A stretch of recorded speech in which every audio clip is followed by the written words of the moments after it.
안녕하십니까. 한반도의 안보와 국방에 관련된 중요한 뉴스들을 전해드리는 Y타임스 군사정보의 주북일입니다.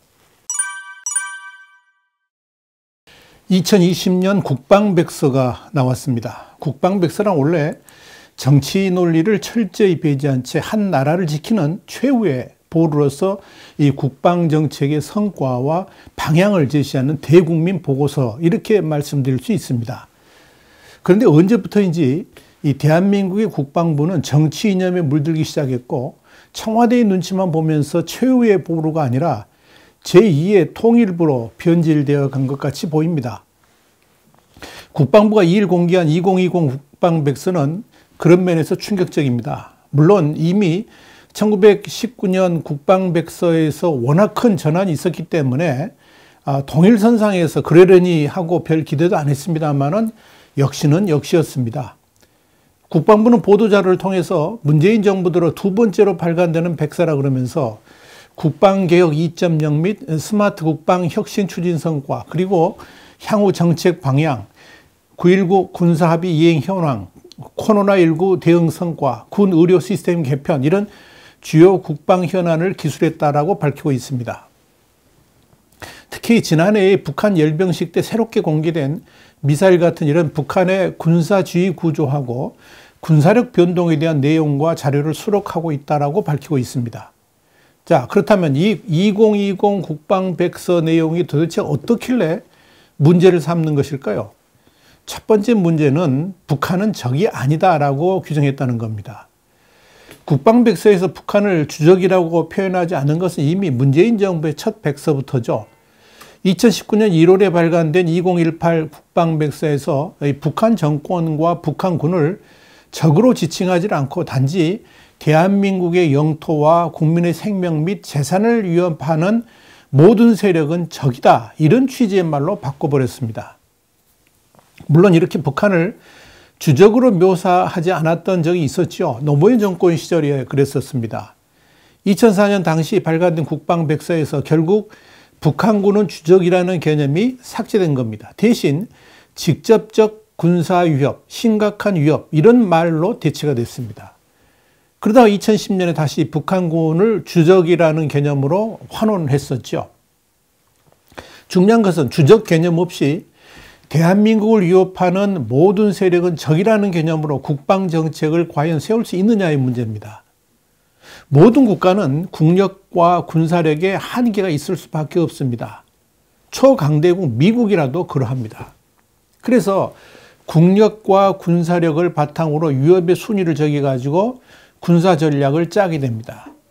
따라서 모든 세력이 적이라는 개념은 군사력의 한계를 무시하는 그야말로 비현실적 논리이고 궤변이라고 할 수가 있습니다. 더불어서 상대방이 우리를 어떻게 규정하느냐에 따라서 역시 주적의 개념도 설정돼야 됩니다.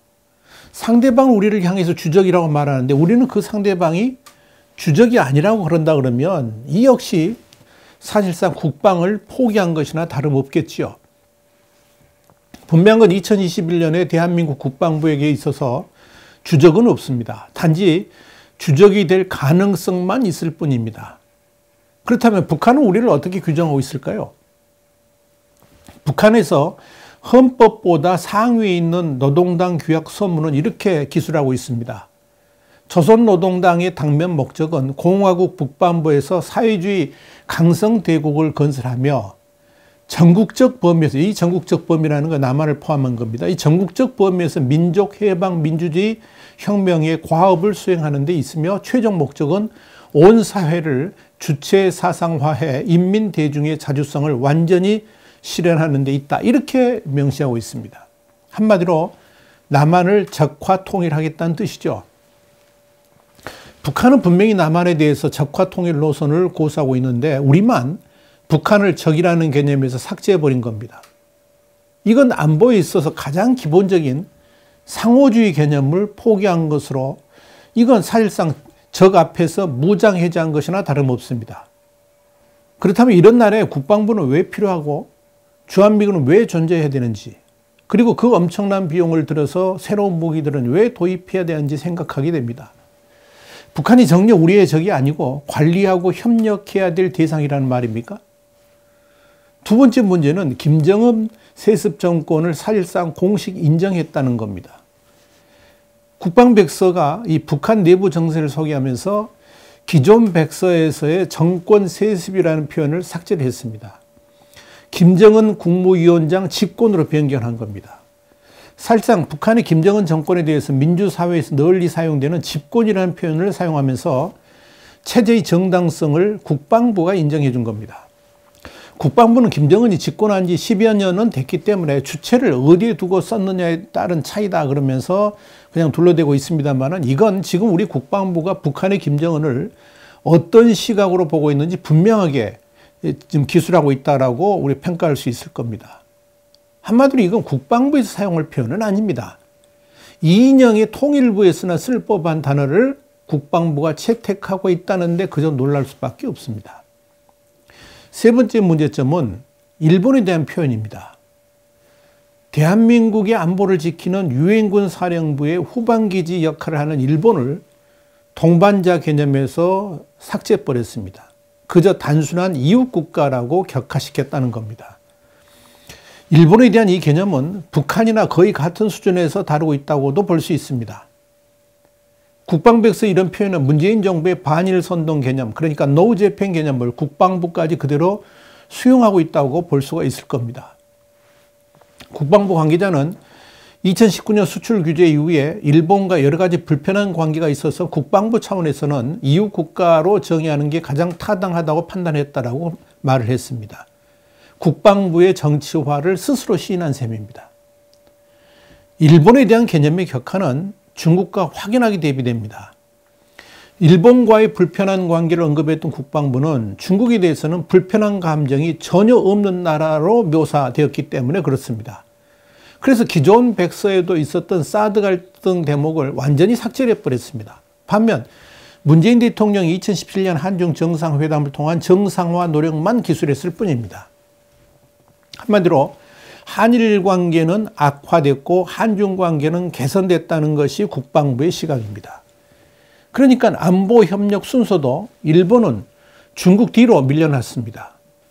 국방부도 문재인 정부의 반일 선동과 친중 정책에 이미 빨려 들어가 있다는 의미입니다. 지금 선동하는 정치 집단이나 쓸 표현을 국방부가 채택하고 있다는 이야기입니다. 국방백서에는 북한이 남북, 미북 정상회담이 진행되던 지난 2년간 4개의 미사일 여단을 증강했고 지난해 13개 미사일 여단 체제로 전환했다라고 쓰고 있습니다. 이와 함께 북한의 특수전부대인 특수작전군은 청와대 같은 이런 남측의 전략시설 모형을 만들어 타격 훈련을 강화하고 장비를 최신형으로 교체했다라고도 썼습니다.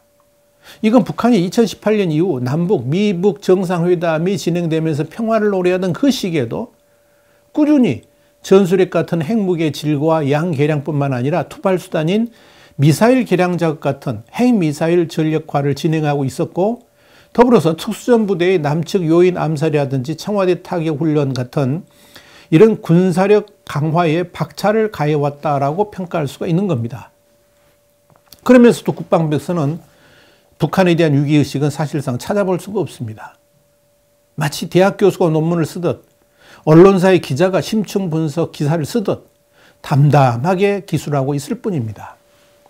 자, 이런 국방부를 과연 대한민국 최후의 보루라고 의지할 수 있을지 여러분 어떻게 생각하십니까? 미국의 새 행정부는 갈수록 북한의 위협을 강조하면서 시간이 갈수록 더 악화될 아주 나쁜 그런 문제라고 했습니다. 토니 블링컨 국무장관의 말입니다. 그런데 정작 당사자인 우리만 저렇게 천하태평입니다. 북한은 일본과 거의 비슷한 수준의 아주 정상적인 국가이고 일본보다 중국을 더 높이 평가한 것이 2020 국방백서입니다. 이것이 지금 대한민국의 국방부 수준이고 의식 수준이고 국방의 현실입니다. 그럴 거면 국방부라는 이름 쓰지 말고 차라리 제2통일부라고 개명하는 게 맞지 않겠습니까? 와이타임스 군사정보였습니다. 다음 시간에 다시 뵙겠습니다. 감사합니다.